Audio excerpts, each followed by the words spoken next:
You know how some people just have it? They walk into a room and without even saying a word, they command attention. That, right there, is the unspoken language of power. And today we're going to dive into a masterclass on body language, decoding all those silent signals that scream confidence and authority. And it's so true. Long before you ever say hello, your posture, the way you walk, your gestures, they've already told a story about you. They're constantly broadcasting your confidence, your status, and pretty much how you expect to be treated. It's happening all the time, whether you realize it or not. I mean, really think about it. Are you projecting that power, that respect you know you deserve? Or could you be accidentally signaling, a bit of insecurity? That's what this is all about, giving you the tools to consciously write a powerful story with your body. Okay, so here's our game plan. First, we'll tackle the whole idea of presence. Then, we'll break down the 4 key pillars of powerful body language: how you walk, how you stand, how you sit, and what you do with your hands. All right, let's jump in. Okay, imagine this. The speaker, Gorgopal Das, is on stage. He asks a huge crowd, "How many of you have problems?" And crickets. Only half the people raise their hands. It's awkward, right? He could have totally lost control, but instead of shrinking, he used his body, he opened his arms, used the whole stage, stood his ground, and completely turned it around. That, my friends, is the power of presence. At the end of the day, it's your body language that decides if you're going to be respected or just kind of ignored. It's the physical proof of your mindset. Getting this right isn't just a nice little skill to have. It's absolutely crucial if you want people to take you seriously from the second they see you. So let's get into our first actionable step, your walk. Seriously, think of your walk as your personal trailer. It's your introduction to the world, your first impression playing out in real time, and it sets the tone for everything that comes next. These 4 things might seem simple, but wow, they are transformative. A straight back and an open chest, that just signals confidence. Keeping your eyes looking forward shows you're in control of your environment. A nice natural arm swing keeps you from looking all stiff and nervous. And a controlled pace, that says, I'm in charge of my time, I'm not rushing for anyone.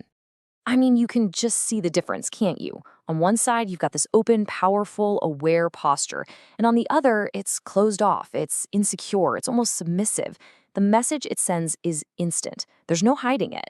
And here are the big things to watch out for. Slouching is like the #1 sign of low confidence. Hiding your hands in your pockets might feel casual, but a lot of the time, it just makes you look defensive or closed off. And trying way too hard with some exaggerated swagger, yeah, people see right through that. Simple, straight, and natural always wins. Okay, you've walked into the room like you own it. Now what? Well, how you stand is just as critical. Your stance tells people you're stable, you're strong, and that you belong right where you are. No, really, take a second. Check in with yourself. Are you balanced? Are you standing tall? Or are you maybe hunched over a little, crossing your arms, shifting your weight around? Because your stance is talking for you right this second. The main rule here is actually super simple. Take up space. Think about animals in the wild. A bear doesn't try to look small, right? It stands on its hind legs to look bigger. A snake flares its hood to show dominance. Confident people are not afraid to claim their little patch of turf. So here's the how-to. Plant your feet and balance your weight evenly. That makes you look grounded. Keep that chest open and shoulders back, but relaxed. Let your hands just hang naturally at your side so you're not tempted to fidget. And keep your head up in a neutral position, not tilted up like you're arrogant, not looking down like you're shy. It just signals this calm, balanced authority.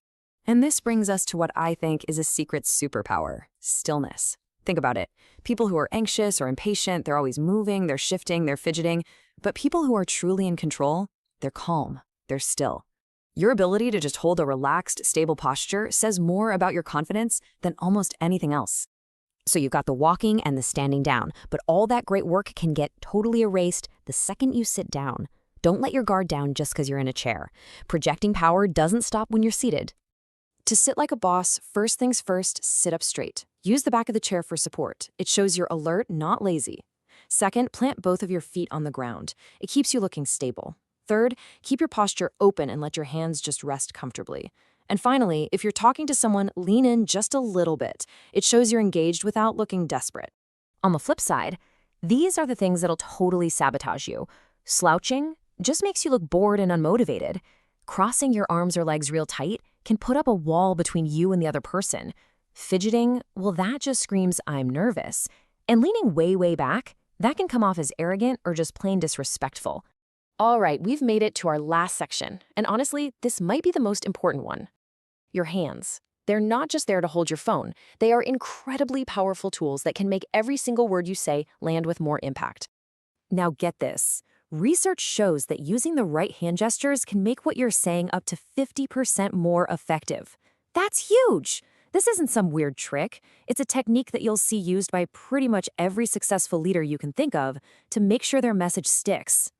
Okay, here are 4 power moves you can start using today. You've got the calm, controlled point to add a little emphasis, the hand chop that cuts through the air for when you're making a really decisive statement. Using your hands to create a frame is great for highlighting an important idea. And the steeple, just touching your fingertips together, is a classic move that signals intelligence and thoughtful control. Again, the difference is night and day. Powerful hands are deliberate, they're visible, they're controlled, and they add so much credibility.